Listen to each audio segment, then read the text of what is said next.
이 리바이어던을 통해서 이게 인간이 이 영국 사회의 가장 근본적인 문제에 대한 분석과 해결책을 제시하기 위해서, 그러니까 우리나라를 어떻게 안정적으로 부강하고 좋게 만들어 나갈까라는 고민을 이분들은 했던 겁니다.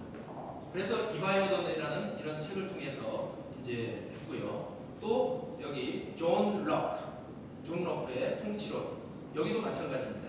그래서 당시에 겪었던 그런 정치 권력의 기본은 뭐고 정치사회의 목적은 무엇이고 이 영국이 강화되고 잘못된 부분들을 고쳐나가고 하는 이런 관심을 가지고 지식을 창출해내는 겁니다.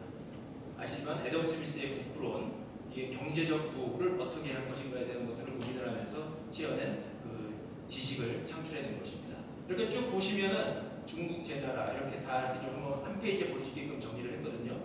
영국이 이렇게 굳건하게 지키면서 세계의 중심적인 영향을 주는 나라로 있을 수 있었던 것은 국가에 대한 연구를 하면서 거기에 대한 지식을 창출해냈기 때문입니다.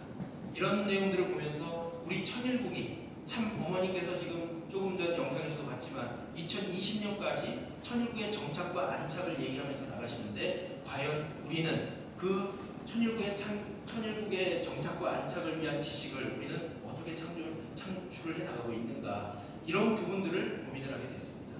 그래서 우리 천일국 안착을 위한 지식을 창조를 해야 되겠다. 그래서 오늘 처음에 읽었던 그 말씀, 아버님께서 하나님이 역사적인 하나님이요 시대적인 하나님이요 미래적인 하나님이기 때문에 이러한 속에서 있는 우리들은 그 하나님의 기대에 맞는 지식을 우리가 가져야 됩니다. 그걸 누가 갖느냐? 이 지식을 창출한다는 것은 쉬운 작업이 아닙니다. 박사과정, 석사과정을 통해서 박사과정, 이것이 지식을 창출하는 그 과정을 배우는 과정이거든요. 쉽지 않습니다. 중요한 것은 천일국의 정착과 안착에 걸맞는 지식이 필요하다는 거죠. 그래서 저는 그것을 신지식이라고 부르고 싶습니다. 신지식, 하나님을 중심한 지식, 천일국의 정착과 안착을 위한 지식. 그래서 이 신지식 창조의 프로세스를 아까 푸노파가 얘기했던 그런 사회화와 외재화, 종합화와 내재화에 비교를 해서 이렇게 한번 정리를 해봤습니다. 우리 천일국 국민의 개개인들이 사회화 과정을 통하고, 그리고 천일국의 공동체들이 외재화 과정을 거치고, 그리고 천일국의 기관들이 이 종합화 과정을 서로 해나가면서 이 천일국 환경권 내에서 내재화까지 일어나 나갈 수 있는 이런 신지식을 창출하는 이 프로세스를 우리 모두가 관여를 해야 되겠다라는 그런 생각을 갖게 되었습니다. 효과적인 신지식 창출을 어떻게 할 것인가, 그러면 어떻게 할 것인가? 그 내용은 우리가 아버님한테서 배웠으면 좋겠습니다. 아버님은 그렇게 광대한 세계를 총괄해서 분별하고 비교하고 대조해서 배열해가는 머리를 가지고 있기 때문에 이 세계의 모든 지식 세계를 수습해서 원리라고 하는 전통적인 기준을 인상고 이론적인 체제를 완벽하게 한 것입니다. 이렇게 아버님은 그 기본적인 지식 창출을 해 나가는 그러한 과정을 직접 손을 보이면서 나가셨어요. 가끔 유행이 되는 언어가 LQ라는 게 있습니다. IQ, EQ 이렇게 있죠. LQ라는 것이 있는데 LQ는 Literacy Intelligence Quotient라고 해가지고요. 그 문학지수라고 합니다. 문학지수. 그래서 이 송숙희가 쓴 이 책을 보면요, 이 문학지수는 뭐냐면 성공한 사람들이 갖고 있는 DNA라고 얘기를 하면서 굉장히 중요한 역할을 하면서 이 LQ는 바로 읽고 생각하고 이런 쓰는 능력을 바로 얘기를 한다고 얘기를 해놓고 있습니다. 그래서 이러한 LQ를 높이기 위해서는 인문고전을 많이 읽어야 된다. 어려운 책들, 그 중에 이 이지성이 얘기한 이 리딩으로 리드하라는 책을 읽어보면 상당히 아주 호기심 가는 내용들이 되게 많습니다. 특히 이제 소문난 삼류학교 시카고 대학이 왜 노벨상 왕국이 되었는가, 그거를 조사를 해보니까 바로 이 1890년부터 1929년까지 문제만 가던 삼류학교였는데 29년의 기준에 놀랍게 변화했답니다. 왜냐하면 그때 바로 새로운 총장이 왔습니다. 로버트 허친슨 총장이 5대 총장으로 취임을 하고, 그때부터 세계의 이 허친슨 총장이 시카고 플랜이라는 것을 제시를 하면서 대학에서 4년 동안 졸업하기 전까지 선정된 100개의 인문고전을 마스터해야 졸업할 수 있게끔 프로그램을 짰습니다. 그렇게 해서 이 당시에 공부를 했던 사람들이 이렇게 노벨상 수상자들이 68명이 나왔다는 이런 연구 결과를 좀 얘기를 했습니다. 중요한 것은 지식을 창출해 나가기 위해서는 질문하는 능력이 굉장히 중요하다는 겁니다. 여러분들이 이 삼각형을 보면 어떤 질문이 떠오르십니까? 이 삼각형을 보면 초등학교 5학년들이 이 삼각형을 보고 이런 질문을 했습니다. 삼각형이 뭐지? 삼각형을 만든 사람은 누구지? 그는 왜 하필 삼각형을 만들 생각을 했지? 너무 단순한 질문들이잖아요. 근데 이 초등학교 5학년생들이 처음부터 이것을 한 게 아니라 인문고전을 지속적으로 읽어 나가면서 읽고 생각하고 쓰는 그런 훈련, LQ를 높이는 그런 훈련을 선생님으로부터 받았기 때문에 이런 내용들이 되는 겁니다. 저희들 수업을 하면서 얼마나 많은 질문을 하고 거기에 대해서 얼마나 우리가 많이 생각을 하고 있습니까? 그러면서 볼 때 이 글쓰기에 있어서도 굉장히 중요한 것이 이 구조가 굉장히 중요하다는 겁니다. 내용을 담기 위한 구조. 그래서 제가 저희 학교에 와서 계속 강조하면서 교육을 받았던 내용들은 뭐냐면 바로 이 하나의 그 건축물은 구조와 내용으로 되어 있는데 이것이 성상과 형상과 같아가지고 이 보여지는 외형은 바로 보이지 않는 그 내성, 성상을 담는 그릇이라고 이 통일사상은 얘기를 하고 있습니다. 그래서 우리가 글을 쓸 때 바로 우리의 그 글의 구조, 예를 들면 제목을 중심 삼고 목차를 보면 아 여기에 어떤 내용이 숨어 있겠구나 알 수 있는 그 이치와 같습니다. 그래서 지금 우리 그 선교의 역사를 보면 그 최봉춘 선교사님하고 김영훈 선교사님이 있었는데요.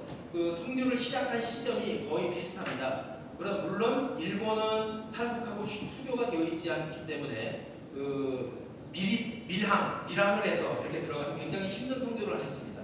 근데 김영훈 선생님은 공식적인 학생 비자로 오레곤 스테이트 유니버시티에 가서 굉장히 전략적이고 시스템적인 그런 선교를 하면서 이 1965년도에 벌써 유럽 선교를 시작할 수 있게끔 그 이유는 김영훈 선생님이 바로 읽고 생각하고 쓰는 이 LQ가 굉장히 높은 분이거든요.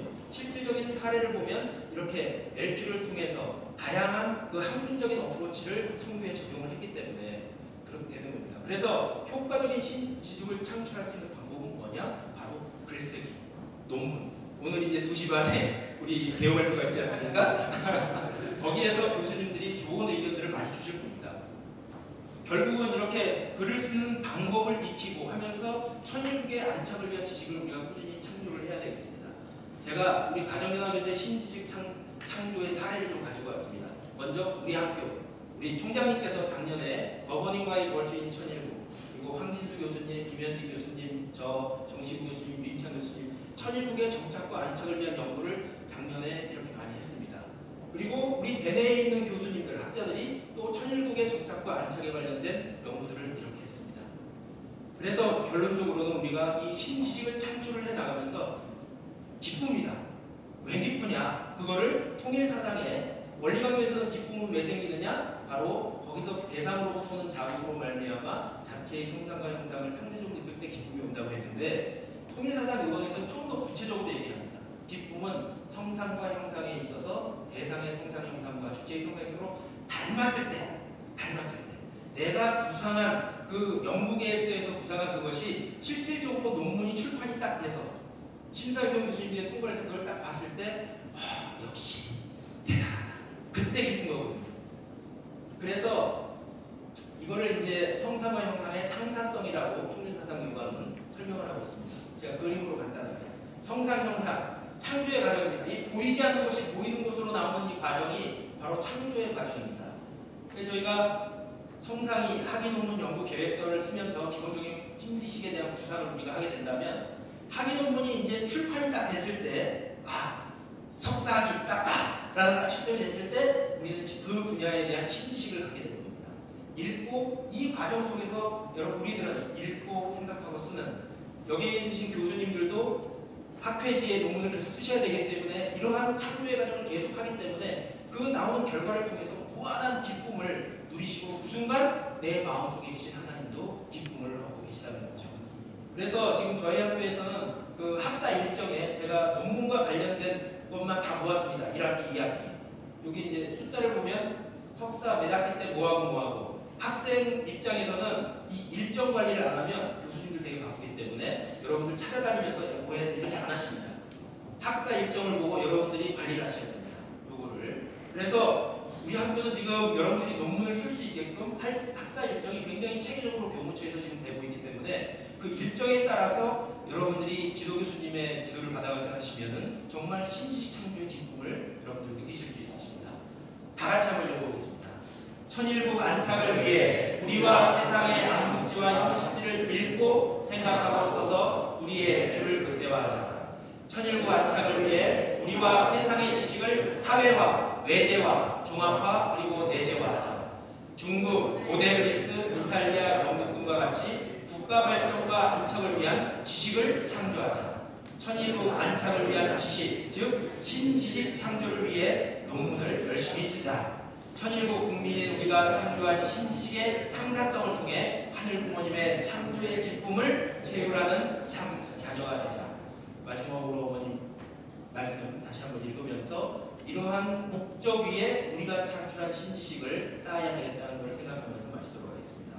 여러분은 공부하고 학교를 다니는 목적을 좋은 대학에 가고 돈 많이 버는 직장에 들어가는 것에 두고서는 안 됩니다. 하나님이 주신 3대 축복을 완성하고 애천에 배국하는 사람이 되는 것이 가장 큰 목적이 되어야 합니다. 그 목적 위에 지식과 기능과 실력